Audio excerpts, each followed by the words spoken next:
Parang sa ating pagkakadinig ay tutulungan ng DOJ ang mga witnesses para makapag-testify, para mabigyan ng hustisya ang dapat na mabigyan ng hustisya.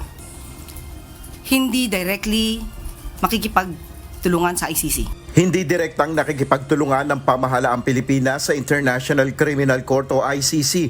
Ibig sabihin walang pagbabago sa posisyon ni Pangulong Ferdinand Marcos Jr. ukol sa isyu ng muling pagsali ng bansa sa Rome Statute. Ito ang iginiit ng Malacanang kasunod ng pahayag ni Department of Justice Secretary Jesus Crispin Remulla na aasistihan nila ang mga tetestigo sa The Hague ukol sa kasong kinakaharap ni dating Pangulong Rodrigo Duterte.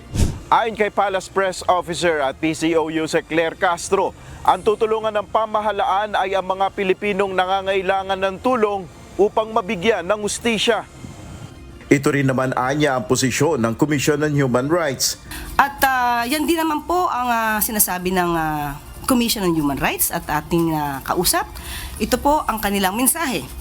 The CHR, as constitutionally mandated, has always made its services readily available to the extent possible to all victims, regardless of circumstances and status, in its pursuit of justice and accountability for alleged violations of human rights, whether local or abroad, with assistance of relevant government agencies if necessary. Paliwanag pa ng Malacanang, maaaring sabihing indirectly ay nakikipagtulungan na ang Pilipinas sa kaso ni FPRRD, ngunit ibaan niya ang pinaka-intensyon ng pamahalaan. It can be said that it is indirectly cooperating with the ICC, but the primary intention of the government is to help the victims and the witnesses of the victims to get the justice they need.